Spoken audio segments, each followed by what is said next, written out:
You're tuned in to the 3 Pixels podcast. This episode is produced by Martin Gregory. Hello and welcome back to the Pixel podcast. I'm Martin Gregory and today you're listening to the Gaming Corner. Today we're going to be talking about the next gen consoles. This is a great time to talk about it as PlayStation have announced some details following the PS5. With Microsoft, they're talking about their new digital console, as well as Google Stadia, which I believe will be a massive contender in the world of gaming consoles. So before we talk about the new shiny consoles that are coming to us, let's quickly take a step back and look at the PS4. With more than 90 million units sold, the PS4 has already sits at number 6 on the best-selling consoles of all time, slightly higher than its predecessor, the PS3. This also means its sales have dwarfed that of the Xbox Ones. However, Microsoft continues to refuse the release of the exact sales figures for its console. So I bring this up because when I think about gaming consoles, I honestly think about PlayStation and the Xbox. I'm really sorry about Nintendo fans out there, but those two are the big dogs in the yard. And in the last couple of days, Sony and Microsoft have announced plans for their new consoles. Let's start with the PS5. At the moment, the details of the new console are patchy at best. We don't even know if it would be called the PS5. If I was a betting man, my guess would be it'd be called the PS5. Mark Cerny, PlayStation's architect at Sony, revealed only what you'd expect as basic for the next-gen console. Improved specs, such as GPU and ray tracing, 3D model sound, which Mark Cerny believes will be dramatically different to the PS4 audio. Storage, the PS5 will have an SSD. Resolution support, the PS5 will have up to 8K support, presumably including full 4K. Just as a quick side note, I remember when consoles started doing HD, the 1080p, and now we're on 8K. How times have changed. Right, let's get back to it. Sony recently started to explain its plans for the next generation of PlayStation, suggesting it could be closer than we previously thought. But it still isn't too close, as the company has now ruled out seeing it any time in the next year. Sony's recent PlayStation reveal points to focus on the ultra high end as Microsoft and Google move to streaming. Speaking of Microsoft, they have taken the first step into offering an all-digital console with the Xbox One S All-Digital Edition. It remains to be seen if you could class this as the next generation, as well as will all the generations be digital? There's a lot of pros and cons to this, but I'll come back to will it all be digital in a minute, as this could tie into Microsoft plans to launch a streaming platform codenamed Project X Cloud, which could reduce the need for physical media. Codenamed Maverick, the premise of Xbox One S All-Digital Edition is pretty simple.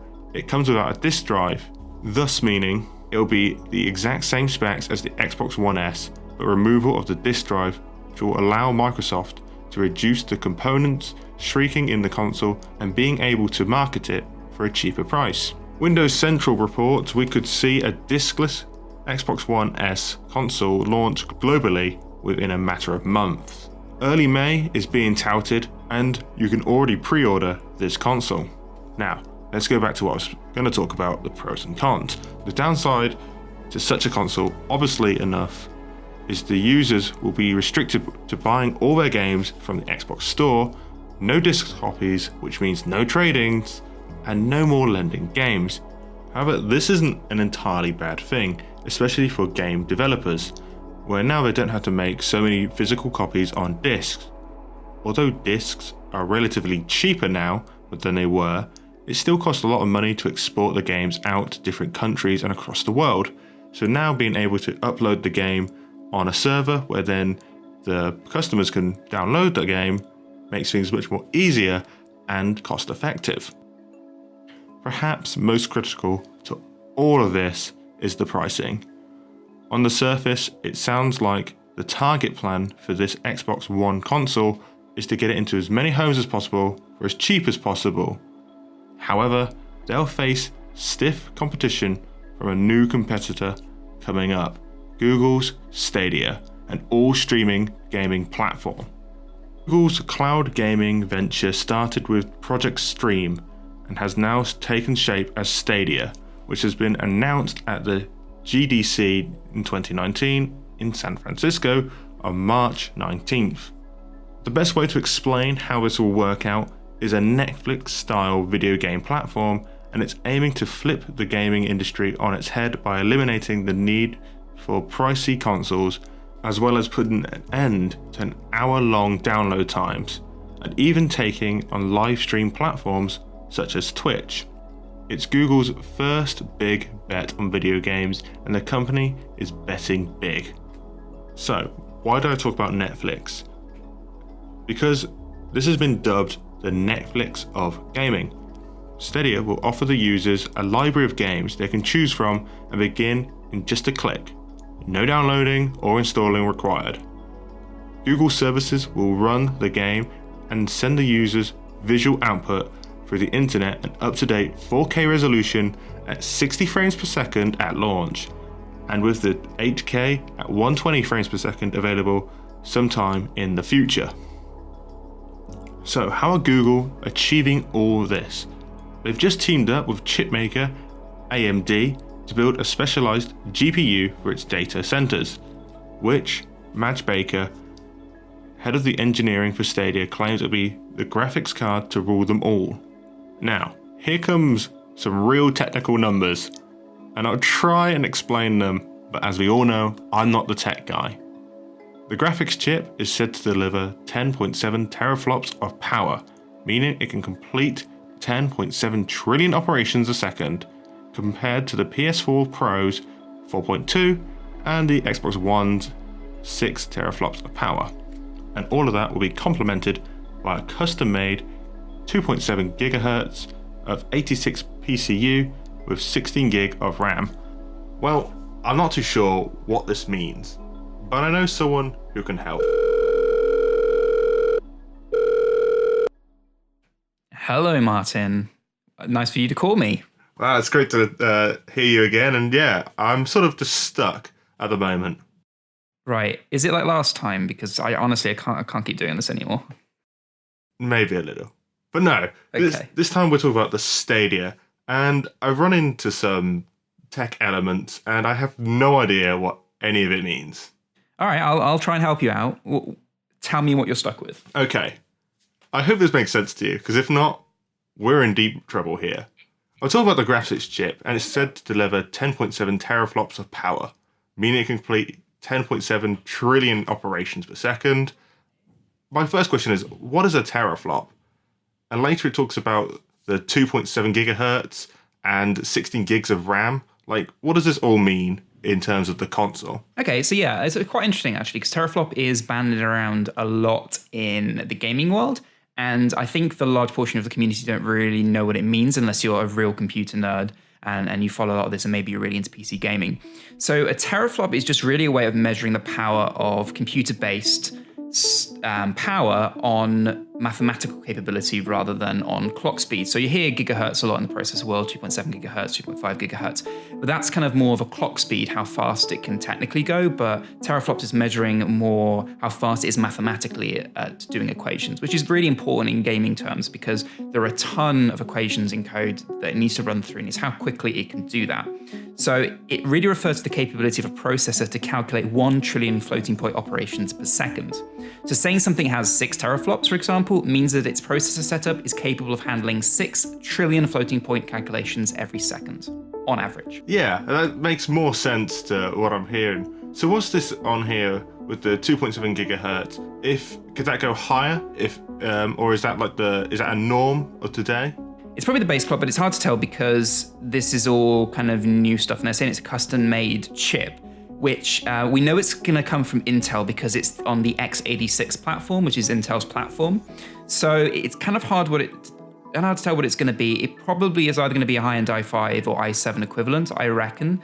I assume that the 2.7 gigahertz is going to be the base clock speed, which means that it probably will turbo boost up to something higher, probably 3.7, 3.8 maybe, depending on what kind of cooling they're running in there. And it really all depends on a multitude of things, because you're kind of running a virtual machine on a server. It's really going to depend on how they allocate performance. So you might be getting a processor that has 2.7 gigahertz allocated to you, but I don't know how many cores they're allocating and what other things they're running in the background and what else is going on. So it's all going to really determine on optimization and how they allocate it, because you could have a really powerful server that they're running, but if it's really badly allocated or it's just not able to cope with the traffic, then you might not get the full performance. It's going to be really interesting to see. I mean, 16 gigs of RAM is the standard in a lot of computer builds, especially in gaming. You don't ever need anything more. So it's good that they're kind of standardizing a lot of stuff, but it's kind of a little bit vague. It's really hard to tell. It's going to be one of those things that we'll have to wait and see when people start using it, what the performance really means. But on paper, it sounds interesting. And what is this x86? What does that actually mean? Sure, just to be a little bit clearer, x86 is an Intel CPU architecture. I mean, it originated a very long time ago, 1978, and the x86 bit is used generally to refer to as any 32-bit processor compatible with the x86 instruction set. So it's been around for about 40 years. It's very well known and well established.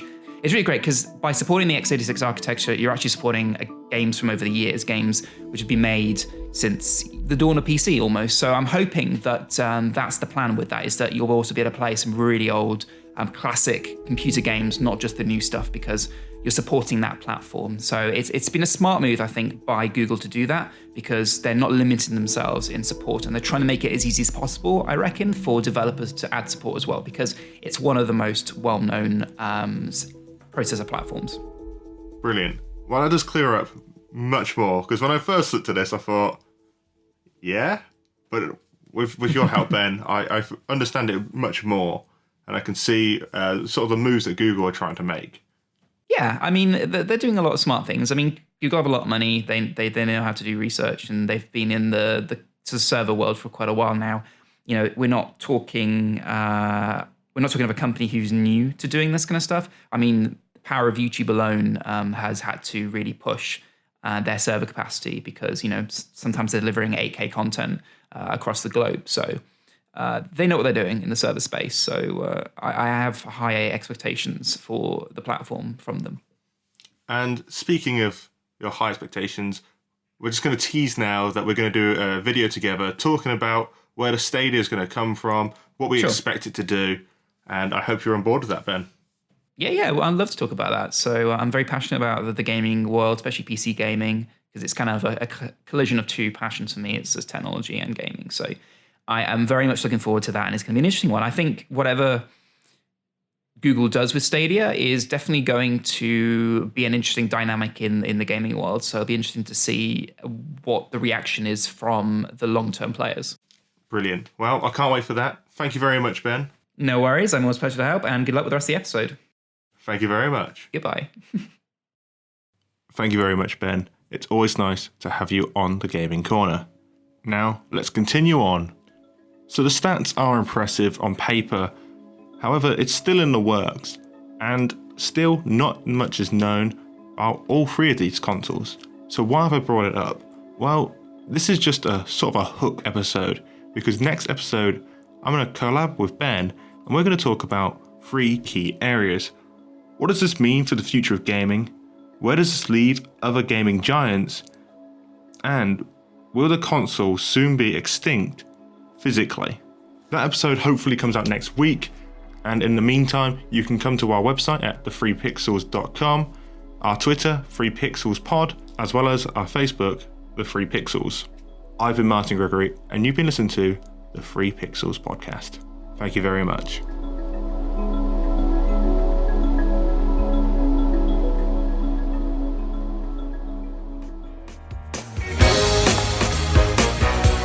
You've been listening to the 3 Pixels podcast with Alan Taylor, Martin Gregory, and me, Ben Ridley.